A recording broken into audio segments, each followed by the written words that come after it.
3장의 맨 14절에 보면 신중한 아내는 주께로부터 받는다 그랬어요.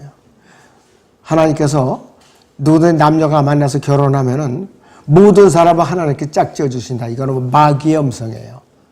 예수 그리스도 안에서 구원받고 헌신된 남녀만 하나님께서 짝지어 주시는 거예요. 분명히 알고 있어야 돼요.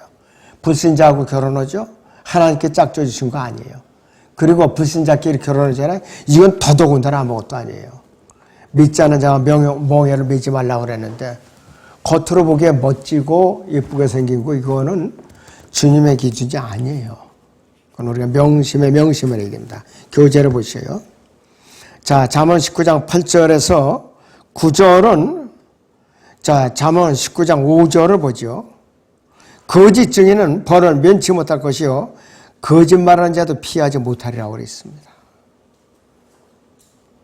그럼 9절하고 여기서 5절하고 같죠. 잠언 19장 8절에 지혜와 명철은 어떤 명철인가? 여기서 잠언 1장 2절을 보겠습니다. 이는 지혜와 훈계를 알게 하며 명철의 말씀을 깨닫게 하고 지혜와 정의와 공의와 공평의 훈계를 받게 하여 그랬습니다. 굉장히 하나님께서 이 특별히 잠언에서는 지혜와 명철에 대해서 수도 없이 강조를 하고 있어요. 수도 없이 강조를 하고 있어요. 자, 잠언 1장 5절, 7절, 6절에서 5절, 7절을 다시 봅니다. 현명한 사람은 듣고 학식을 늘릴 것이요 명철한 사람은 현명한 조언들을 얻으리니 이는 잠언과 그 해석을 깨닫고 현명한 자들의 말들과 그들이 난해한 말들을 깨닫게 하는 것이라. 주를 두려워하는 것이 지식의 시작이거늘 어리석은 자들은 지혜와 훈계를 멸시하느니라. 어리석은 자들은 지혜와 훈계를 멸시하니까 하나님을 멀리하게 돼 있어요. 그러니까 복을 받을 수가 없다 이거야 한마디로. 잠언 3장 5절을 봅니다. 네 마음을 다하여 주를 신뢰하고 네 자신의 명철을 의지하지 말라 그랬습니다.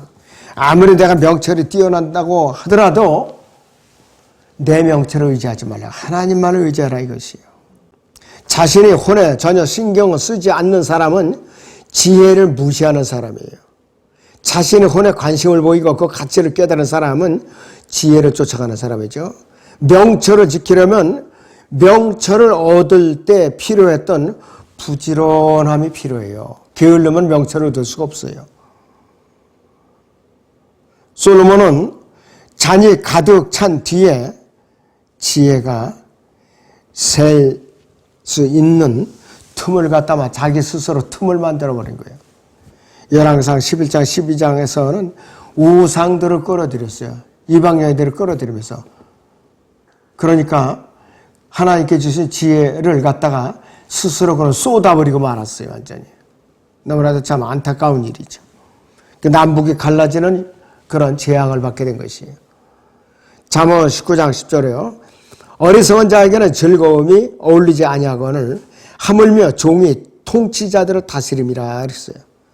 즐거움이라는 단어가 영어 표준역본 ASV와 그 유사한 성상들은 근거로 변개된 성서들이 도움을 받지 않아도 우리는 이것이 어디에 정의되어 있는가요? 전도서 2장 8절을 보세요.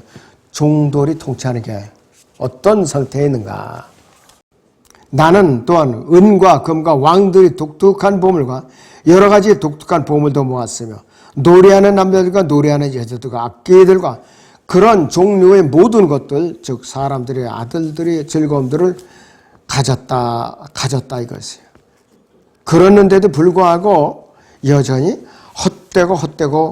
헛되었더라 이것이요.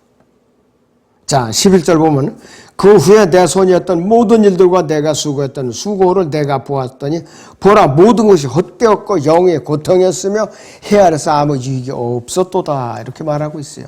하나님의 지혜와 명철을 떠나서는 아무것도 헛것이라 이것이에요. 참으로 어리석은 거죠. 그래서 잠언 19장 10절에 나오는 어리석은 자는 향락에 빠져 사는 사람이에요. 밤낮으로. 여자와 음식에 빠져 사는 자. 자기를 통제할 수 없을 뿐만 아니라 부유하면서 이득을 얻을 만한 이 상식도 없어요. 자, 솔로몬의 아들 남하고 유다의 왕인 르호보암은 자기 자신의 아버지가 죽은 후에 자신에게 들어온 부와 권력을 다룰 만한 능력이 없었어요. 그는 그 부왕인 솔로몬의 조언을 했던 원로들의 말을 듣지 않고 조언을 듣지 않고 자기 젊은 시절에 자라난 사악한 젊은이들의 조언을 들었기 때문에 그는 어떻게 되느냐, 부강국하고 더 대립각을 세우게 된 것이에요. 자, 누가복음 15장에 돌아온 탕자도 자신에게 들어온 재산의 몫을 다룰 능력이 없었기 때문에 다 털어먹고 거지로 돌아온 거예요. 자, 그리고 시드키야와 같은 인물은 법정에 참석하거나 왕의 의사가 입을만 하지 못하다. 이것이. 시드키야는 바빌론 왕에게 절대 순종을 하고 예레미야 선지자나 선지자들을 통해서 그렇게 경고를 받았는데도 불구하고 반역을 일으켰죠. 결과적으로 포로로 사로잡혔죠. 자기 눈앞에서 자기 아들들이 바빌론 왕에게 참수형하다 죽여버리고 말았어요. 그 자신은 두 눈이 뽑혀갖고 노쪽새로 쇠족새로 채워져 갖고 바빌론으로 끌려갔어요. 그 후로는 기록이 없어요. 시드키야에 대해서. 자, 하물며 종이 통치자들을 다스림이라고 했어요. 이거야말로 못 견딜 일이에요. 열왕기상 13장에서 여로보암이 잘 묘사해주고 있는데 종들의 종의 피를 이어받은 파라오는 출애굽기에서 유다 자손들을 통치하고 있었다 이거예요. 그러나 이 유다 자손들, 이 히브리인들이 강성해지니까 그들을 갖다가 이제 괴롭히기 시작한 거였어요. 노역을 시작한 것이에요. 그래서 하나님께서 부르짖으니까 출애굽을 시킨 것이죠. 자, 하나님께서 때에 맞게 적절하게 정리해 주시는데 구체적으로 말하면 주인과 자신을 동등하게 여기거나 주인보다 자신을 더 높이는 종들이 시도하는 일을 말하는 것이에요. 전도서 10장의 7절을 보겠습니다. 내가 보았는데 종들은 말을 타고 통치자들은 종들처럼 땅 위를 걷는도다. 종을 말에다 모시고 통치자가 고삐를 끌고 가는 모습이에요. 얼마나 비참한가 이것이. 견딜 수가 없지요. 사도 바울은 신약에서 어떤 상태를 말하는가? 디모데전서 6장 봅니다.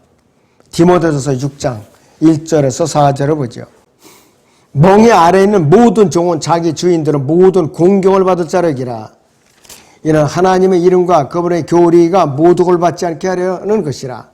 믿는 주인을 섬기는 자들도 그들이 형제라고 해서 경히 여기지 말고 오히려 더욱 잘 섬겨야 하리니 이는 그들이 신실하고 사랑받는 자들이며 선한 일에 동참하는 자들이기 때문이라.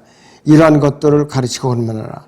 만일 누군가가 다르게 가르치며 건전한 말씀, 곧 우리 주 예수 그리스도의 말씀과 경건에 따른 교리에 일치하지 아니하면 그는 교만해서 아무것도 아는 것이 없고 다만 질문과 언쟁을 좋아하는 자니 거기서 시기와 다툼과 악담과 사악한 의심이 생겨나며 그랬어요. 마음이 부패하고 진리를 상실하며 이익이 경건이라 생각하는 사람들 사이에 무익한 논쟁이 일어나니라. 그런 데서 네 자신은 빠져나오라 그랬습니다. 종이 구원받았다고 해서 믿는 상전을 갖다가 없인 여기거나 멸시 여기거나 또 함부로 대하면 안 된다는 뜻이에요. 종은 언제나 종이에요. 바울이 감옥에 갇혔을 때에 빌레몬서를 기록했다고 그랬죠. 오네시모가 종이죠. 근데 구원받았어요. 그러니까 바울이 자기가 같이 데리고 동역을 온 것이 아니라 원래의 주인인 빌레몬에게 돌려보냈죠. 그래서 그가 진 빚이 있으면은 나에게 넘기라 내가 대신 갚겠다. 그러니까 빌레몬이 받았겠어요. 안 받았겠죠. 그러니까 이제 오네시모가 돌아가서 더 신실하게 섬겼겠죠. 그 바울의 신실한 자세예요. 그 종이 구원받았다고 해서 주인을 갖다가 업심여기고 오히려 주인 행세하면 안 된다는 뜻이에요. 이 시대에도 마찬가지입니다. 자, 잠언 19장 11절에 사람의 신중함은 그의 노를 늦추며 죄가를 눈감아주는 것은 그의 영광이라 그랬어요. 다윗은 사울과 시므이를 그렇게 다루었어요. 사울 왕의 틈만 있으면 다윗을 죽이려고 그렇게 군대까지 동원해서 죽이려고 하는데도 너그러움을 베풀었죠. 시므이도 다윗이 피나갈 때에 돌을 던지면서 저주를 했죠. 근데 다윗은 직접 죽이질 않았어요. 솔로몬에게 넘겼어요. 솔로몬이 예루살렘은 네가 떠나지 않고 살면은 내가 너 살려주겠다. 책임을 묻지 않게 되는데 한 3년쯤 지나가지고 자기 종 둘이 필리스티아로 도망을 갔어요. 아깝거든요. 종이 종도 재산인데. 그러니까 몰래 데리러 가서 찾아왔는데 소문이 난 거예요. 솔로몬의 귀에 들어가니까 어떻게 솔로몬이 이제 죽일 수 있는 빌미를 얻었잖아요. 합법적으로. 그러니까 죽임을 당한 거예요. 주님께서도 구약 전체에서 죄과를 눈감아 주시는데 매번 그분께서 진노하실 때마다 그 화를 다 쏟아 부으셨다면은 모세만 약속의 땅에 들어갈 수 있었을 거예요. 다 죽임을 당하고. 오직 그 모세를 통해서 내가 새로운 민족을 이렇게 세우리라 그랬더니 모세가 백성들을 용서해달라고 차라리 주의 책에서 내 이름을 지어주옵소서 이렇게 간구를 했어요. 잠언 19장 11절의 주제에 관한 성경 구절로는 여기서 여러 군데가 있는데요. 누가복음 7장 42절을 보죠. 그러나 그들이 갚을 것이 없으므로 그가 둘 다 탕감해 주었더라. 그러므로 그들 중 누가 그를 더 사랑하겠는가 내게 말하라고 하시니 이랬어요. 빚을 진 사람에게 다 탕감을 해주는 그 마음의 자세. 그 다음에 골로새서 3장 13절을 봅니다. 만일 어떤 사람이 누구에게 불평이 있으면 서로 용납하고 서로 용서하기를 마치 그리스도께서 너희를 용서하신 것 같이 너희도 그리하라 그랬습니다. 용서하는데 인색하지 말라. 자, 그 사람은 돌이킬 만한 의향이 전혀 없는데도 용서하는 건 안 되죠. 그러나 그 개선의 그 기미가 보이면 용서해 주라 이거예요.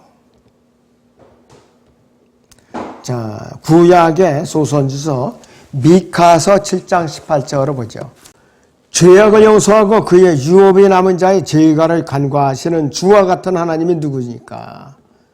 주는 자비를 기뻐하시나니 그분의 분노를 영원토록 품지 아니하시나이다 그랬습니다. 그리고 19절에 보니까 주께서는 다시 돌이키시어 우리에게 긍휼을 베푸시리니 주께서는 우리의 죄악들을 정복하실 것이요 주께서는 그들이 모든 죄들을 바다 깊은 곳에 던지리다 그랬어요. 이스라엘이 그렇게 죄를 범하고 심지어는 모세가 주님께 십계명을 받으려고 시내산에 올라간 사이에도 그 사이를 참지 못하고 아론이 앞장서 가지고서 금송아지만 제단을 만들고 이것이 너희를 이집트로 데려갈 신이라 이렇게 하면서 하나님 앞에 먹고 마시고 춤추며 뛰놀았죠. 그래도 하나님께서 용서를 해주셨어요. 하나님께서는 인정이 많으시고 인내심이 대단하신 분이에요. 자, 잠언 19장 12절을 봅니다. 왕의 진노는 사자의 포효 같으나 그의 원총은 풀의 이슬 같으니라. 여러분 한여름에 풀에 이슬방울 맺힌 거 보세요. 굉장히 부드럽게 보이죠? 마음이 촉촉하게 보이죠? 그런 상태를 말하는 것이에요. 유대인들이 왕을 언급하는 것 중 하나인데 이 잠언 19장 12절은 특히 큰 환난, 즉 대환난과 주님의 재림을 가리키는 거예요. 재판관계 5장 여기서 보죠. 자, 5장 4절입니다. 주여 주께서 세일에서 나가시오 주께서 에돔의 들에서 행진하실 때 땅이 진동하고 하늘들이 내려앉았나니 구름들도 물을 내렸나이다 그랬습니다. 그러니까 이슬이 내렸다 이것이에요 바로. 또 이사야 26장 19절을 보겠습니다. 이사야 26장의 19절을 보죠. 주의 죽은 자들은 살아나리니 그들이 나의 죽은 몸과 함께 일어나리이다. 흙에 거하는 너희는 깨어서 노래하라. 주의 이슬은 수풀의 이슬 같으니 땅에 죽은 자들은 던져버릴 것입니다. 그랬습니다. 주의 이슬은 수풀의 이슬 같으니라 그랬습니다. 아주 촉촉히 적셔지는 은혜를 상징하는 것이에요. 자, 잠언 20장 2절을 봅니다. 왕의 두려움은 사자의 포효와 같으니 누구라도 그를 노하게 하는 자는 자기 자신의 혼을 거슬러 죄를 짓느니라 그랬습니다. 포효하는 사자라고 그랬어요. 그런데 이게 누구냐? 재림하시는 왕으로서 재림하시는 예수 그리스도를 말하는 것이에요. 여기서 포효하는 사자는. 요한계시록 5장에는 유다 지파의 사자라고 그랬죠? 유다 지파의 사자.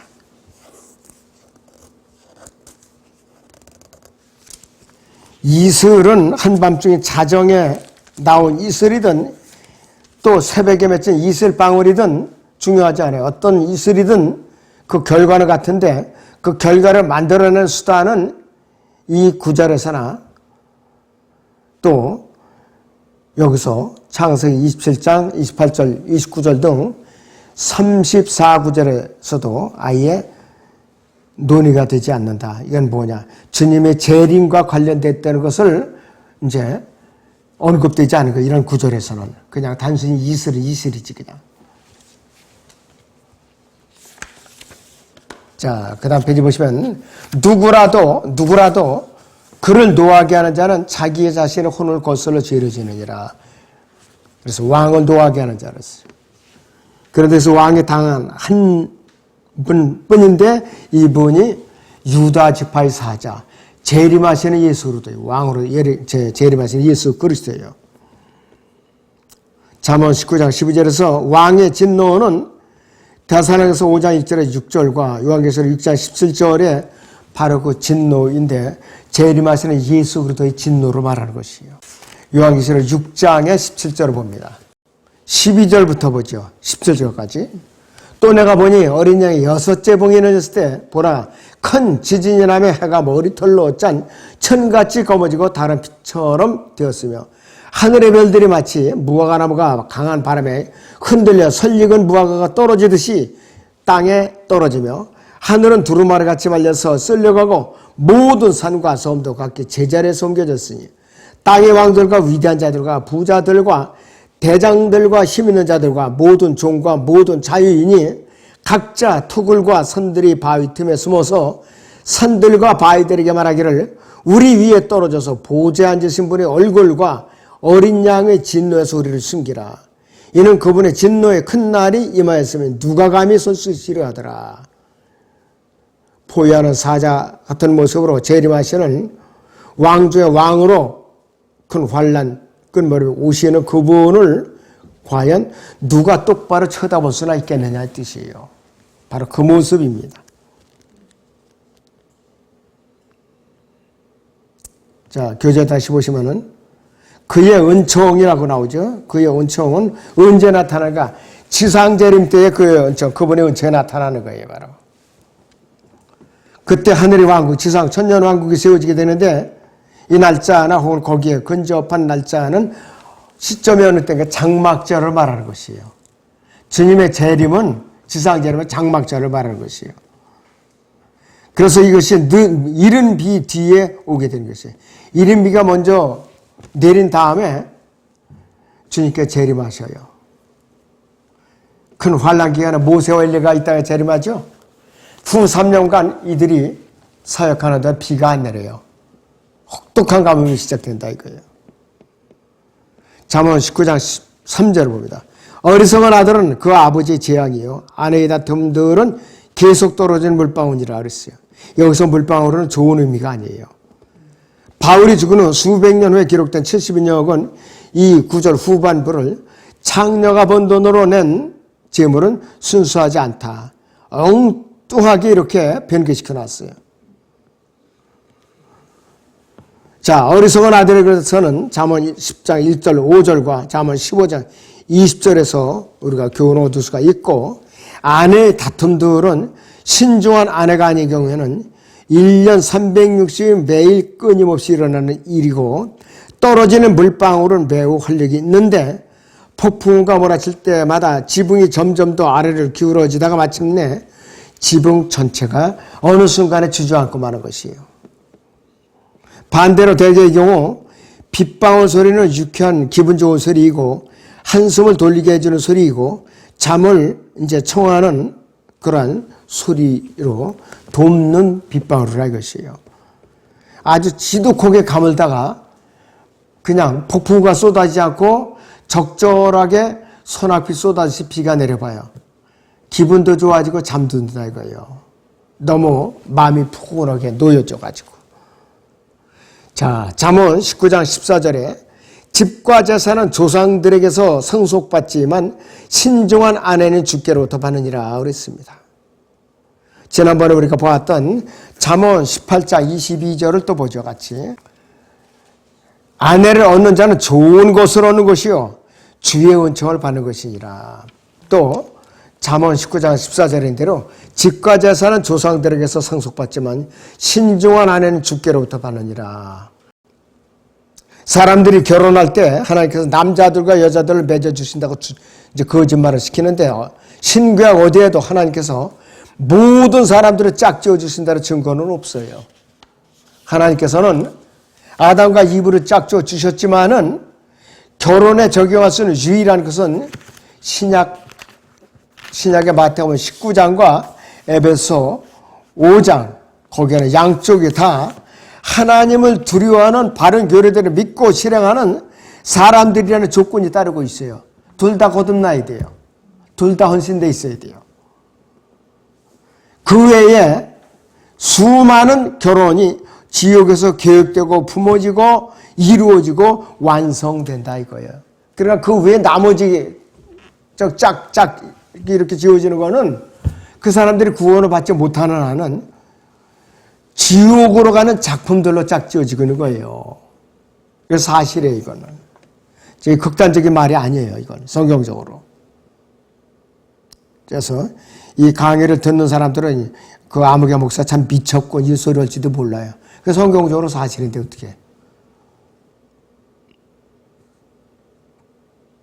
자, 그런데 이 결혼을 그러니까 구원받지 않은 사람들을 짝지어주는 이 결혼에는 교회 이제 도움이 가해졌는데, 거룩한 로마제 결혼의 계획에 의한 결혼에 대한 이제 프로그램이 있었어요. 로마 카톨릭은 구원을 받지 않았던 받았던 관계 없어요.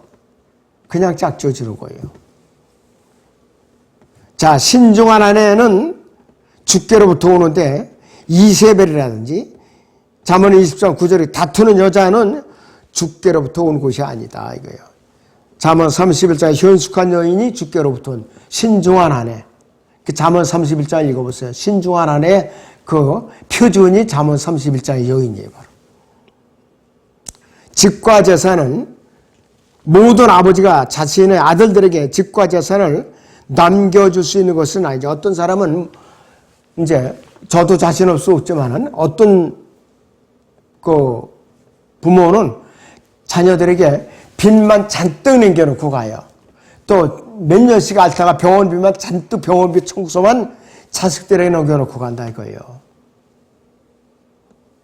그렇게 되지 않으려고 참으로 무릎 꿇고 이제 부르짖어요. 저도 이제 제발 좀 그 자식들한테 빚더미 올라가지 않고 원망 듣지 않게 깨끗하게 주님 들어가시라고. 자, 그런데 아버지에게 집과 재산이 있고 유서를 작성할 시간이 있다면은 아버지는 집과 재산을 넘겨준다. 그러니까 오늘 갑자기 사고로 죽었다든지 병으로 죽었다든지 유언할 틈도 없이 그렇다면은 집과 재산을 합법적으로 남길 수 있는 유언이 작성이 안 돼 있죠. 그런 경우로 말하는 것이에요. 오늘 여기서 마칩니다.